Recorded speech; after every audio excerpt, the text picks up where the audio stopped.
Hello students, आज हम लोग देखने वाले हैं फ्रेज। फ्रेज क्या होते हैं? तो फ्रेज एक ग्रुप ऑफ वर्ड्स होता है जो अपने आप में कंप्लीट मीनिंग देता है। ठीक है, ये कंप्लीट मीनिंग देता है और इससे आपको कुछ कुछ समझ में आ जाएगा क्या बोला जा रहा है, बट आप किसी भी सेंस की मतलब कंप्लीट सेंस की बात मत सोचिएगा।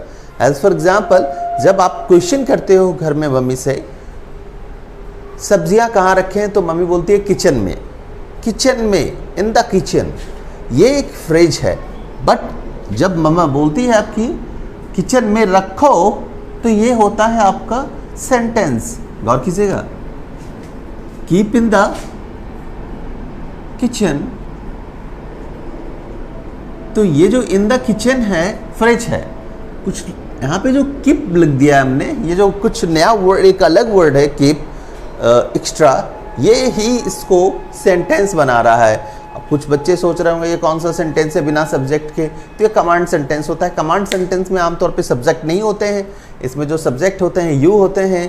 यू हिडन है, देख सकते हैं, you keep in the kitchen. आपको जब बोला जाता है स्टैंड अप, तो इसका मतलब होता है तुम खड़े हो जाओ, you stand up. You hidden है यहाँ पे, clear. In the same way यहाँ पे कीप जो है क्या है, आपका वर्ब है, इसको सेंटेंस बनाता है। इन द किचन आपका फ्रेज हो गया। इन द सेम वे आप देख सकते हैं, पहले आते हैं डेफिनेशन देख लेते हैं। सच ए ग्रुप ऑफ वर्ड्स, ये शब्दों का समूह होता है, ग्रुप होता है वर्ड्स का। एज मेक सम इंडिकेशंस, जो कि इंडिकेशन देने के लिए होता है एक्चुअली। ठीक है, आपको जैसा कि बोल दिया गया कि इन द किचन, ये क्या है, इंडिकेशन है किधर रखने का है, तो किचन में रखना है। ठीक है, बट नॉट कंप्लीट सेंस, ये कंप्लीट सेंस नहीं देगा। इन द किचन, क्या इन द किचन है ना। ठीक है, यहाँ पे क्या है, खाना पड़ा हुआ है इन द किचन, या रखना इन द किचन, पता तो नहीं चल रहा है इन द किचन से क्या मतलब हो रहा है, बट इन द किचन एक कंप्लीट सेंस दे रहा है किचन में। ठीक है, अब आगे बोलते हैं, उसी को हम फ्रेज कहते हैं, इज कॉल्ड फ्रेज। क्लियर है। He is a man of words, जब आप बोलते हो he is a man of words, ये अपने आप में क्या है, फ्रेज है ये। क्लियर है। Keep in the kitchen, in the kitchen यहाँ पे क्या है, फ्रेज है। ठीक है, अब यहाँ पे फ्रेज को तीन तरीके से बांटा गया है। तीन प्रकार के होते हैं, 3 काइंड्स के होते हैं फ्रेज। और ये कौन कौन से हैं, तो सबसे पहले देखेंगे हम लोग नाउन फ्रेज, एडजेक्टिव फ्रेज और एडवर्ब फ्रेज। एक बात याद रखिएगा स्टूडेंट्स, यहाँ पे अलग अगर हम पढ़ें तब भी समझ में आ सकता है, एक साथ तीनों को पढ़ लें तब भी समझ में आ सकता है। तीनों को एक साथ पढ़ने का मतलब है कि आप 1 बाय 1 एक साथ पढ़ो और तीनों को कंपेयर कर लो थोड़ा, तो समझ में बेहतर आएगा फिर भी आपको। क्लियर। यहाँ पे है नाउन फ्रेज क्या होते हैं, a group of words which works as a noun in the sentence. तो ऐसे ग्रुप ऑफ वर्ड्स जो कि सेंटेंस में नाउन की तरह यूज होंगे। इन द सेम वे, अगर ये नाउन की तरह होगा यूज, तो ये एडजेक्टिव फ्रेज किस तरह से यूज होगा। ठीक है, कैसा बिहेव करेगा, ये acts as an adjective. Clear, ये कैसा बिहेव करेगा, तो एडजेक्टिव की तरह बिहेव करेगा। और एडवर्ब फ्रेज, ठीक है, अच्छा एडजेक्टिव की तरह बिहेव करेगा, तो सबसे इंपॉर्टेंट है क्या कि करेगा क्या, ये आइदर नाउन और प्रोनाउन का विशेषता बतलाएगा, क्वालिफाई करेगा उसको। क्लियर, आइदर नाउन या प्रोनाउन का क्वालिटी बता देगा ये। क्लियर है, आइदर नाउन या प्रोनाउन का क्वालिटी बताएगा। लेकिन एडवर्ब में क्या होगा, ठीक है, एक्ट्स एज, ठीक है, it acts as an adverb. ये कैसा यूज होगा, कैसे यूज होगा, तो एडवर्ब के तरह यूज होगा। ये फ्रेज जब भी आएगा तो कैसा यूज होगा, एडवर्ब। अब एडवर्ब के बारे में आपको पता होना चाहिए। एडवर्ब फ्रेज वैसे फ्रेज होते हैं जो कि वर्ब को क्वालिफाई करते हैं, एडजेक्टिव को क्वालिफाई करते हैं और एडवर्ब को क्वालिफाई करते हैं। और भी ये फ्रेज वगैरह है, बट यहाँ पे फ्रेज को ही पढ़ रहा है हम लोग, तो क्या मतलब बनता है। डेट्स वाई याद रखना है आपको, एडवर्ब फ्रेज क्या होंगे, जो कि एडजेक्टिव को क्वालिफाई करेंगे, वर्ब को क्वालिफाई करेंगे, और एडवर्ब खुद को भी क्वालिफाई करता है। ठीक है, तो भी वो एडवर्ब भी कहा जाता है। चलिए स्टार्ट करते हैं नाउन फ्रेज की बात करें। सबसे पहले तो नाउन को हटा के आप कोई नाउन डालोगे तब तो नाउन फ्रेज है, अदरवाइज वो नाउन फ्रेज नहीं है। क्लियर है। तो चलिए देखते हैं। एक बात याद रखिएगा, फ्रेज में आप फ्रेज में क्या क्या रख सकते हो और क्या क्या नहीं रख सकते हो। फ्रेज में बोलते हैं आप फ्रेज में फाइनाइट वर्ब नहीं रख सकते हो, फाइनाइट वर्ब नहीं रख सकते हो। क्लियर? अब फाइनाइट वर्ब क्या होते हैं? वैसे वर्ब जो कि टेंस बताता हो उसको बोलते हैं फाइनाइट वर्ब। आप नॉन फाइनाइट वर्ब को यूज़ कर सकते हो, नॉन फाइनाइट वर्ब यूज़ कर सकते हैं। क्या यूज़ कर सकते हैं? नॉन फाइनाइट वर्ब यूज़ कर सकते हैं। क्लियर है? नॉन फाइनाइट वर्ब वैसे वर्ब होते हैं जो कि आपको टेंस ना बता के सीधा जो है ना चीज़ों को बता दे, वो नॉन फाइनाइट वर्ब कहेंगे। एज फॉर एग्जांपल टेंस ना बताएंगे, इसमें कौन कौन आएंगे?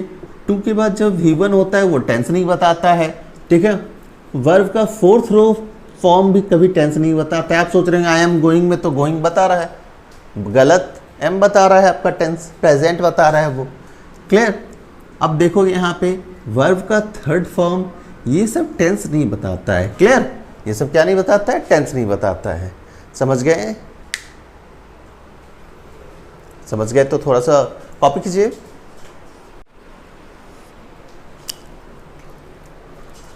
देखिएगा, अब हम लोग को पता चल चुका है कि ये सब टेंस बताएगा नहीं। अब टेंस नहीं बताएगा तो आपको पता होगा कि ये V4, V3 और 2+V1 रह सकता है उसमें। ऐसा भी नहीं जरूरी है कि रहना ही ज़रूरी है। ये तीनों आ जाए तो दिक्कत नहीं है ना? तीनों आ जाए तब भी दिक्कत नहीं है, वैसे भी दिक्कत नहीं है, वैसे भी दिक्कत नहीं है। ये है तब भी ठीक है, नहीं है तब भी ठीक है। लेकिन हाँ, आएगा तो नॉन फाइनाइट वर्ब आएगा, फाइनाइट वर्ब नहीं आना है, याद रखेंगे हम लोग। चलिए तो एक नाउन फ्रेज हो जाए, ठीक है। नाउन फ्रेज में आपको थोड़ा सा ध्यान रखना होगा, ठीक है। समझ गए? ये नाउन फ्रेज में ध्यान रखना होगा। मान लो कि आई लव बुक्स से सेंटेंस क्या है? I love books. अब इसमें जो है कोई नाउन आपको दिख रहा हो तो बताओ पहले। कोई दिख रहा है नाउन? यहाँ पे कोई नाउन है तो नाउन क्या है? बुक्स। बुक्स यहाँ पे क्या है? नाउन है। अब यहाँ पे बुक्स हटा दो और कोई दूसरा फ्रेज भर दो, ठीक है। अब यहाँ पे जैसे ही आपने सोचा क्या कि चलो क्या हटाए और क्या डाल दे, तो हमने एक सोचा एक रीडिंग वर्ड इसमें ऐड कर दो। I love reading books. चलो, ये जो अब रीडिंग बुक्स है मेरा हो गया नाउन फ्रेज। क्लियर है? रीडिंग बुक्स क्या हो गया मेरा? नाउन फ्रेज हो गया, ठीक है। अब देखो यहां पे forgiveness is a novel activity. माफ करना या क्षमा करना एक सभ्य काम है, अच्छा काम है, ठीक है। आप भी माफ़ कर सकते हो किसी को, तो ये काफ़ी अच्छा काम करते हो अगर माफ़ करते हो तो बोला गया है कि माफ़ करना अच्छा काम है, ठीक है। यहाँ पे गौर कीजिएगा, to forgive one's enemies is a noble activity. Clear? ये क्या है? एक यहाँ पे इसके ठीक पहले जो आप देख रहे हैं सेंटेंस का portion, to forgive one's enemy, ये हो गया मेरा फ्रेज। ये क्या हो गया? फ्रेज। यहाँ पे ये ग्रुप ऑफ वर्ड्स हैं, आप देख सकते हैं यहाँ पे हमने नॉन फाइनाइट का यूज कर रखा है। ये हो गया मेरा फ्रेज। क्लियर है? यहाँ तक क्लियर हो तो बढ़ेंगे आगे, ठीक है। इसमें और भी फ्रेज के एग्जाम्पल्स दिया जा सकता है, ऐसा नहीं है कि इतना ही है, बहुत सारे एग्जाम्पल दिया जा सकता है, ठीक है। एक और एग्जाम्पल हो जाए,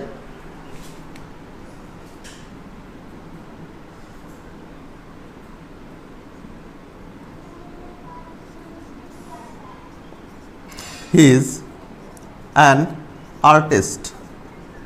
वह कलाकार है। ये देख सकते हैं यहाँ पे आर्टिस्ट है।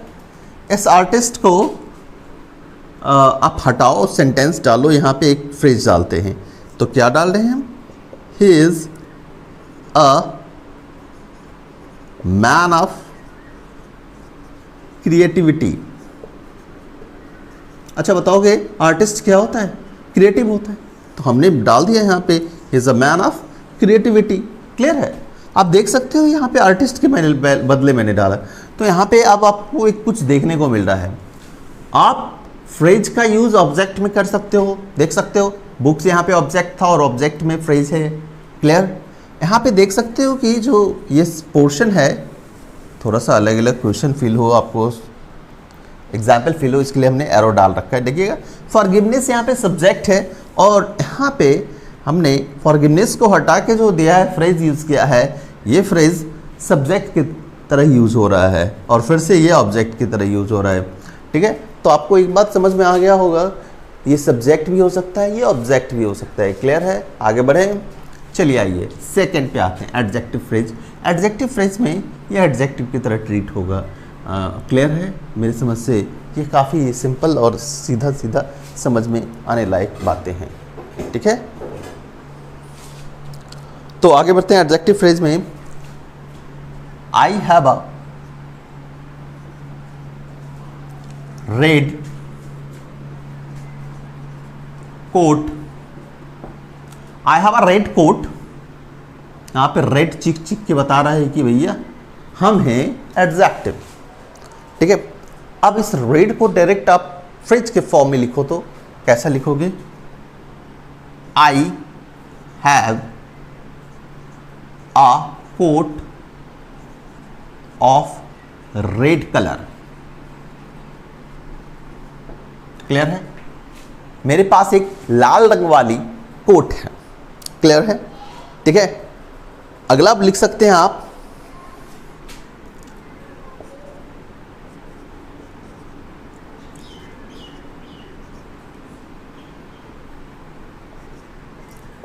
राहुल हैज अ गोल्डन,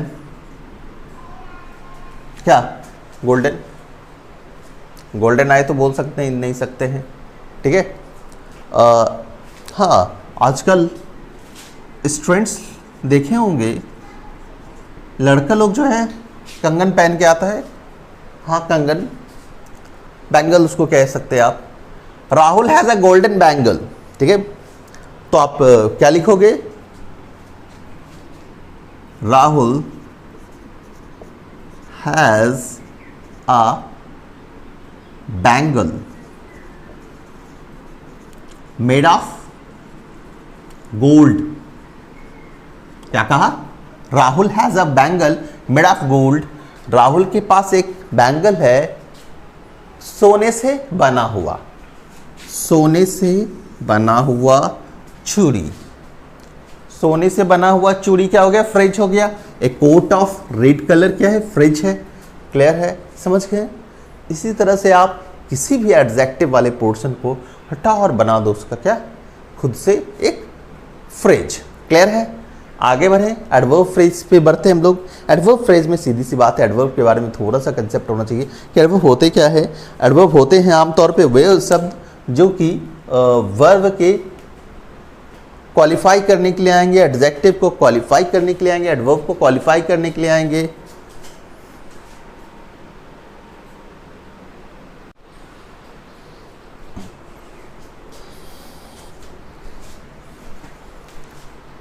अब देखेंगे हम लोग, आगे बढ़ रहे हैं एडवर्ब फ्रेज की ओर। एडवर्ब फ्रेज में अब एक एग्जाम्पल ले लिया, ये भी आपको एडवर्ब के जगह आना है इसको। ठीक है, एक सेंटेंस ले लो, ही फाउट ब्रेवली, वह साहस से लड़ा। ठीक है, अब साहस से लड़ा इसका मतलब नहीं है उसके हाथ में साहस था। साहस अंदर से होता है, आपको समझ में आना चाहिए। हाथ में साहस लेके कोई दौड़ नहीं सकता है। क्लियर? तो वो साहस से लड़ा। अब एडवर्ब इसमें कौन है? ठीक है, कोई पता चले तो कोई एडवर्ब कौन सा है। आपको जब समझ में नहीं आए ना तो समझ लेना एलवाई वाला शब्द एडवर्ब होगा। एलवाई दिख जाए वो समझ लेना एडवर्ब है। क्लियर? एलवाई वाला शब्द जो है एडवर्ब है। अब ऑब्वियस आपको समझ में आ चुका होगा एलवाई वाला शब्द क्या है। ठीक है, ये है। चलो इसको बनाता है सेंटेंस फिर से। He fought in a brave manner. चलिए, इन अ ब्रेव मैनर, ब्रेवली के लिए एक वर्ड आया है, फ्रेज आया है, इन अ ब्रेव मैनर, और ये बन गया आपका एडवर्ब फ्रेज। क्लियर है? ये क्या बन गया? Adverb phrase. समझ गए? चलिए नेक्स्ट इसी में बढ़ते हैं हम लोग आगे। ये कह रहा है क्या कह रहा है? अगला एक sentence low, he came soon, he came soon, soon माने होता है जल्दी। क्या होता है soon में? जल्दी। soon का मतलब होता है जल्दी, ठीक है। हम लोग एडजेक्टिव में पढ़ेंगे इसको, ठीक है। soon, sooner वगैरह सब उसमें पढ़ा जाएगा।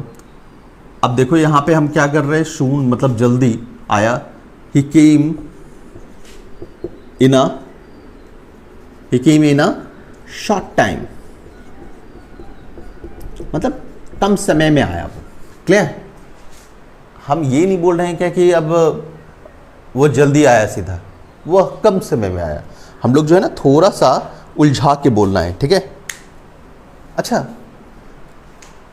सून के बदले हमने ये डाल दिया फ्रेज। ये क्या डाला? सून के बदले डाला, ठीक है।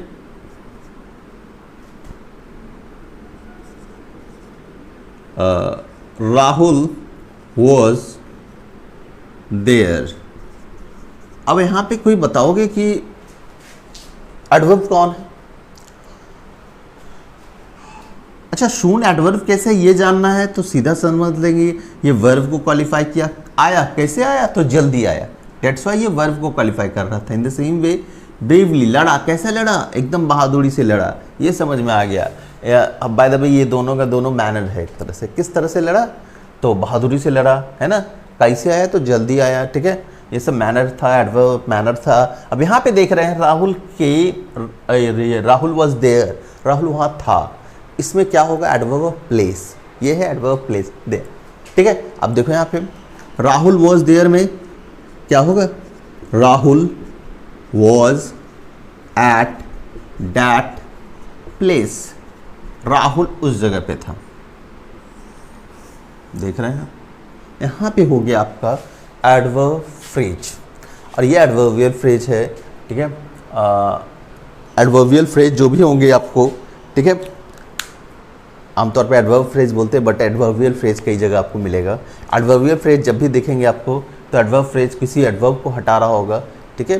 आई होप कि समझ में आ गया। अगर समझ में नहीं आया होगा तो कमेंट बॉक्स में कमेंट करिएगा, ठीक है। और हम आपको एक पूरा नाउन, एडजेक्टिव और एडवर्ब का एक प्रैक्टिस सेशन ला देंगे। ये ज़्यादा बेहतर होगा, मज़ा आएगा उसमें, और आप थोड़ा सा ज़्यादा कॉन्फिडेंट फील करेंगे, ठीक है। आज के लिए इतना ही रहेगा, मिलेंगे next day. Bye, see you.